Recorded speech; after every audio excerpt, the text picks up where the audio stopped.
یہ بات وہ تمہارے پاس نکل کے آتی ہے، لیکن آتی ڈائریکٹ نہیں ہے، تم لوگ جیسوں کے ساتھ مل کے آتی ہے۔ اجمیر شریف گئے تھے؟ اچھا، ہم نے سنا ہے اجمیر شریف میں ایک جنت کا دروازہ ہے۔ کیا کہتے ہیں؟ جنت کا دروازہ ہے کہ ہاں بھائی جنت کا دروازہ ہے۔ اچھا، جنت جانتے ہو کہاں ہے؟ جنت تو 7ویں آسمان پر ہے، جنت تو عرش کے اس سائے کے اندر ہے، جنت 7ویں آسمان پر اور دروازہ زمین کے اوپر۔ تو بھائی جنت کے دروازے میں سے نکلا بھیا تو جنت تو بھی دیکھی ذرا سی۔ اب جو ایسی مجلسوں میں نہیں بیٹھتے یا جن کو ایسی باتیں صحبت نہیں ہے، وہ بیچارہ چپ ہو جاتا ہو، کہتا ہے یار اس کا کیا جواب دوں کہ نہیں یار جنت تو نہیں دیکھی، لیکن وہ یہ بھول رہا ہے کہ تو خواجہ کو دیکھ رہا ہے تو جنت کو ہی دیکھ رہا ہے، کیونکہ اللہ کے حبیب کی اولاد ہے۔ تو میں نے کہ بھائی حدیث شریف تو بولتے تو یاد رہنے والی ہے نہیں، دوسری طریقے سے سمجھ لو۔ ارے میں نے کہ وہ تو جنت کا دروازہ وہاں ہے، ہر ایمان والے کے گھر میں جنت کا دروازہ ہے، ہر ایمان والے کے جنت میں جنت کا دروازہ ہے، ہر ایمان والے کے گھر میں جنت کا دروازہ ہے، اور ہر ایمان والے کے گھر میں جنت پوری موجود ہے، پوری جنت موجود ہے۔ اور اللہ کے رسول نے حضرت علی شیر خدا کو کیا کہا؟ باب العلم، علم کا دروازہ۔ تو کیا علم آپ پہ دکھا کرتا تھا؟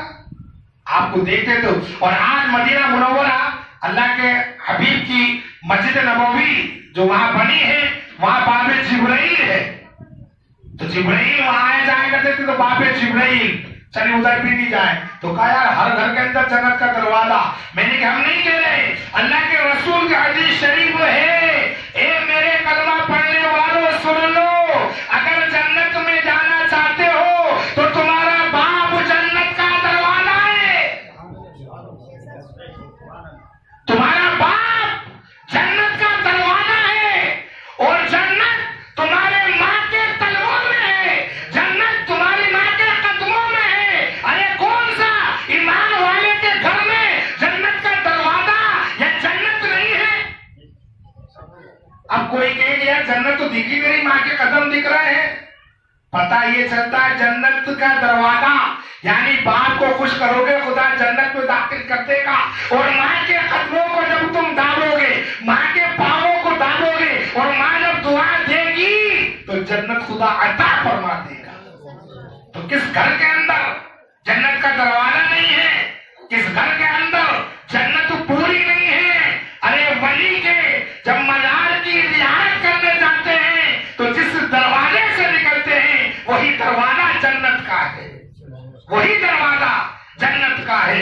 لیکن آج جبکہ اللہ کے حبیب نے صاف صاف اس بات کا حکم فرمایا، صاف صاف ان الفاظوں کو حکم فرمایا، اے میرے کلمہ پڑھنے والوں، جس نے میرے سے محبت کی، جس نے میری آل سے محبت کی، جس نے میری اولاد سے محبت کی، جس نے میرے سے کلمہ پڑھنے والے سے، میرے پہ کلمہ، جس نے میرا کلمہ پڑھا اس سے محبت کی، اس نے گویا مجھ سے محبت کی، اور جس نے مجھ سے محبت کی اس نے خدا سے محبت کی۔ اور سن لو، جس نے میری اولاد سے دشمنی کی، جس نے میرے کلمے پڑھنے والے سے خود رکھا، جس نے میری اولاد سے کینہ رکھا، جس نے میری اولاد کے دل کے اندر اپنے جو ہے خود بنا کر رکھا، اس نے میرے سے دشمنی کی، اس نے میرے سے خود کیا، اس نے میرے سے جنگ کی۔ اور خدا کہتا ہے اے محبوب، جس نے آپ سے دشمنی کی، جس نے آپ سے خود کی، جس نے آپ سے کینہ رکھا، اس نے اللہ سے خود کی، اللہ سے کینہ رکھا۔ اب خواجہ معین الدین چشتی رحمۃ اللہ علیہ کون ہے؟ اللہ کے رسول کی آل ہے، اللہ کے رسول کی اولاد ہے، اللہ کے رسول کی اولادوں میں سے ایک اولاد ہے۔ جب ان سے کوئی کینہ رکھے گا تو کیا اللہ کے حبیب اس سے راضی ہو جائیں گے؟ دنیا کا ہی دستور اٹھا کر دیکھ لو، اگر کوئی یہ کہے باپ سے کہ میں تم سے تو محبت کرتا ہوں لیکن تمہاری اولاد سے محبت نہیں کرتا، اور وہ کہ میری اولاد نے تیرا مال کھایا، میری اولاد نے تجھے کوئی دکھ دیا، میری اولاد نے کوئی تکلیف دی، میری اولاد نے کوئی پریشانی کی، کہ نہیں تو پھر کیوں کہ بس میرا من نہیں چاہتا. تو وہ کہتا ہے کہ تیری محبت طے کر کے رکھ. ارے جب تم میری اولاد کا نہیں ہوا تو میرا کہاں سے ہوگا؟ کوئی تو وجہ ہو. اب خواجہ صاحب کی کوئی وجہ ایسی تو ہو کہ جس کی بنا پر اسے حل کیا جائے. استغفر اللہ. دل میں کنا یا کوئی دشمنی کوئی وجہ تو ہو. اور وہ جن کو ہندل ولی، جن کو نائب رسول، عطائے رسول، کیا کیا آپ کو اللہ کے حبیب کے صدقے میں خدا نے کیسے کیسے انعام آپ کو عطا فرمائے. اور کس جگہ 800-900 برس پہلے اس ہندوستان کی سرزمین کے اوپر اب آئے. اور قرآن شریف میں خود ارشاد خدا فرماتا ہے، 22 سپارہ ہے، سورہ احزاب ہے. اللہ کہہ رہا ہے ان الذین یؤذون اللہ ورسولہ، جو لوگ دل دکھاتے ہیں اللہ کا اور اس کے رسول کا. اور دیکھ لو، کوئی کہے کہاں لکھا ہے کہ رسول کا دل دکھانا اللہ کا دل دکھانا ہے؟ رسول سے محبت کرنا اللہ سے محبت کرنا ہے. اللہ خود 22 سپارے سورہ احزاب میں ارشاد فرماتا ہے ان الذین یؤذون اللہ ورسولہ، جو لوگ ایذا پہنچاتے ہیں اللہ کو اور اس کے رسول کو. اللہ کو تو کسی کی طاقت نہیں، کسی کی مجال نہیں کہ پوری کائنات ایک جگہ ہو کر اللہ کو ایذا پہنچا سکے. تو کہا اللہ کو ایذا کیسے پہنچے؟ تو کہا کہ جس نے میرے رسول کو ایذا پہنچائی اس نے مجھے ایذا پہنچائی ہے. جس نے میرے رسول کو تکلیف دی اس نے مجھے تکلیف دی ہے. اور پھر اللہ کہہ رہا لعنہم اللہ، اللہ ان پر لعنت کرتا ہے. جب جس پہ اللہ لعنت کر دے اس کو کون بچا سکتا ہے؟ پھر دنیا والآخرہ، پھر اس دنیا میں بھی اور اس آخرت میں بھی جس کے لیے روز محشر سجانا ہے. اور وَأَعَدَّ لَهُمْ عَذَابًا مُهِينًا، اور ان کے لیے بڑا سخت عذاب بنا کر مقرر کر کے رکھ رکھا ہے. یہاں تو اللہ نے اپنے اور اپنے حبیب کا تذکرہ کر کے آیت کو پوری کر دیا. لیکن وہ خدا ہے، جانتا ہے میرے بندے جو میں پیدا کر رہا ہوں کہاں تک جا سکتے ہیں. کہا اللہ اور رسول کی بات تو سامنے آ گئی، لیکن تم مومنوں کی کہو، تم مومن عورتوں کی کہو، تم اللہ کے حبیب کی آل کی کہو، وہ کہاں ہیں؟ اللہ نے پھر آگے اسی کی آیت ارشاد فرمایا اے محبوب کہہ دو والذین یؤذون المؤمنین والمؤمنات، جو لوگ دل دکھاتے ہیں ایمان والے مردوں اور عورتوں کا، والذین یؤذون المؤمنین والمؤمنات بغیر ما اکتسبوا، کسی اس کے وجہ سے تو اللہ اور فقط احتملوا بہتانا مبینا، اللہ یعنی جو بہتان باندھتے ہیں، جھوٹے سچے بہتان باندھتے ہیں ایمان والے مردوں پر اور ایمان والی عورتوں پر، تو اللہ ان لوگوں کو بھی سخت عذاب دے گا. تو یہاں یہ آیت کس کے لیے آئی؟ یہ اللہ کے حبیب کی آل کے لیے تو آئی، یہ اللہ کے حبیب کی آل کے لیے تو سب کچھ کہا ہے. لیکن ہو کیا گیا کہ ایک میں آ گئی ہے، ایک میں آ گئی ہے. بار بار اس بات کو دہرایا جاتا ہے اللہ کے لیے ایک ہو جاؤ، اللہ کے لیے ایک ہو جاؤ. ہمارا اللہ ایک ہے، ہمارا رسول ایک ہے، ہمارا قرآن ایک ہے، ہمارے حدیث ایک ہے، ہمارا امام ایک ہے، امام ابو حنیفہ رضی اللہ تعالی عنہ. تو پھر ہمارے میں یہ اختلاف کس بات کا؟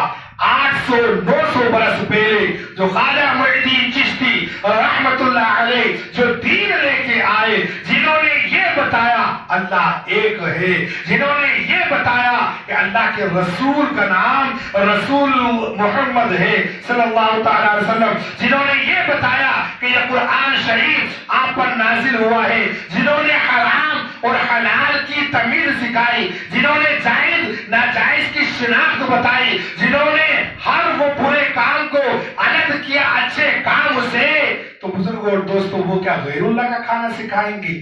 کیا وہ بدعت کا کام سکھائیں گے؟ کیا وہ حرام کھانا سکھائیں گے؟ کیا وہ شرک کرنا سکھائیں گے؟ ارے جنہوں نے اس ہندوستان میں ایک نہیں، دو نہیں، 10 نہیں، 1000 نہیں، لاکھ نہیں، نہ جانے کتنے لاکھ ایمان والے بنائے، کلمے پڑھائے، جن کو تہذیب سکھائی، جن کو یہ بتایا اللہ ایک ہے، نہ اللہ کا باپ ہے، نہ اللہ کی ماں ہے، نہ اللہ کا بہن ہے، نہ اللہ کا بھائی ہے، نہ اللہ کسی سے پیدا ہے، نہ اس سے کوئی پیدا ہے تو پھر وہ ذات کیسے شرک کرنا بتا سکتی ہے؟ جس ذات نے یہ بتایا کہ جو تم بنے ہو، یہ آسمان بنا ہے، یہ چاند بنا ہے، یہ زمین بنی ہے، کوئی سی بھی چیز بنی ہے وہ اس کے محبوب کے صدقے میں بنی ہے، اس کے محبوب کے نور سے بنی ہے، تو وہ پھر شرک کی بات کیسے سکھا سکتے ہیں؟ جنہوں نے یہ بتایا کہ اللہ کے نام لے کر کھانا چاہیے، بسم اللہ پڑھ کے کھانا شروع کرنا چاہیے، اللہ کے نام سے شروع، تو پھر وہ غیر اللہ کا کھانا کھلانا کیسا سکھا سکتے ہیں؟ آج ہمیں کیا ہو گیا ہے، ہم ایک ہی بات کہتے ہیں۔ ممبئی کے اندر بھی میرے دادا حضرت سید حافظ قاری رحمان علی صاحب عرف منو حافظ جی ممبئی میں ایک تذکرہ اکثر کیا تھا اسی طریقے کا، آج کا نہیں، کوئی ہوگا 40-50 سال لگ بھگ پہلے کا۔ پائی درو کی مسجد تھی، بھائی یوسف پٹیل نام بہت زبردست تھا، بھائی تھا وہاں کا، وہ مسجد میں وہ بھی بیٹھا ہوا، کیا کشمکش چل رہی۔ اب جو ہوتے نا سب تو عالم ہوتے نہیں، سب پڑھے لکھے قرآن شریف پڑھے لکھے ہوتے نہیں۔ ایک جن کہہ رہا صاحب نیاز کا کھانا جو ہے وہ جائز نہیں ہے، میں ثابت کرتا ہوں، اور ہمارے میں سے کہہ رہا ہے کہ کیسے نہیں ہے، اللہ کا کلام پڑھ کے کھانا کیسے جائز نہیں ہوگا؟ وہ کہہ رہا عرس بنانا نہیں چاہیے، انہوں نے کہا نہیں عرس بنانا چاہیے، انہوں نے کہا ٹیکے نہیں بنانے چاہیے، انہوں نے کہا بنانے چاہیے، تکرار چل رہی، 3 دن نکل گئے۔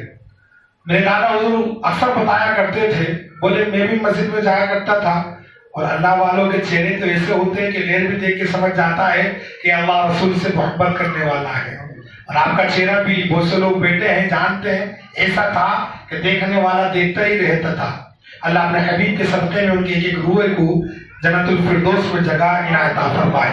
تو آپ کیا کہتے ہیں کہ وہ بیٹھے ہوئے تھے، تو جب تکرار زیادہ بڑھی تو یوسف پٹیل کہتا ہے حافظ صاحب آپ بھی کچھ بولیے، 3 دن ہو گئے ہیں، بڑا اختلاف ان لوگوں نے پیدا کر دیا ہے، سمجھ کے باہر بات ہے، یہ کیا کہتے ہیں، کیا کریں کیا نہیں۔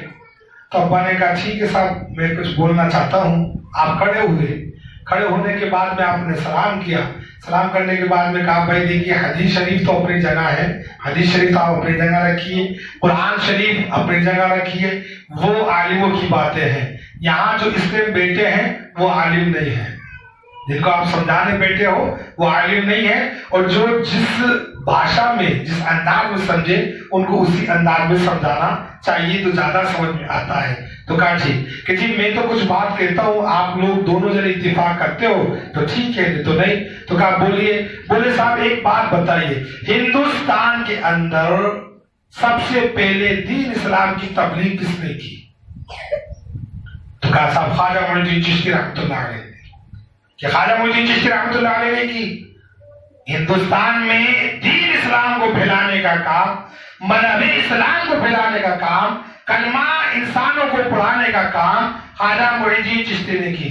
تو کہا آپ کی ذات کیسی؟ تو دونوں جن ارے وہ لوگ تو بڑی قربانیاں دی ہیں، بڑا دین کو پھیلایا ہے، اور آپ تو بہت بڑے عالم ہیں، اور مسجد نبوی کے اندر آپ نے 3 سال تک وہاں کے عالموں کو درس دیا ہے، اور آپ کے پاس تو بڑے فقہ ہیں، اور آپ تو بڑے متقی ہیں، اور آپ تو شیخ الاسلام ہیں، اور آپ تو ایسے ہیں کوئی عیب ان میں نکال ہی نہیں سکتے، ہر طریقے سے آپ نے اس دین اسلام کے لیے کام کیا ہے۔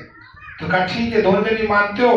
خواجہ معین الدین چشتی ہوگا بالکل کوئی نقص نہیں ہے آپ کا، بڑی اس دین اسلام کے لیے بڑی محنت آپ نے کی ہے۔ تو آپ نے کہا سنو، وہی خواجہ معین الدین چشتی رحمۃ اللہ علیہ ہیں جنہوں نے فاتح دی ہے، فاتح کا کھایا ہے، وہی خواجہ معین الدین چشتی رحمۃ اللہ علیہ ہیں کہ جس نے اپنے پیر حضرت عثمان ہارون رضی اللہ تعالی عنہ کا جو ہے عرس کیا ہے، وہی خواجہ معین الدین چشتی ہیں کہ جنہوں نے عید میلاد النبی کو منایا ہے، وہی خواجہ معین الدین چشتی ہیں کہ جنہوں نے پڑھا ہے الصلاۃ والسلام علیک یا رسول اللہ۔ یوسف پٹیل فوراً کھڑا ہوگا، چپ ہو جاؤ صاحب، جو خواجہ نے کیا ہے ہم وہی کریں گے،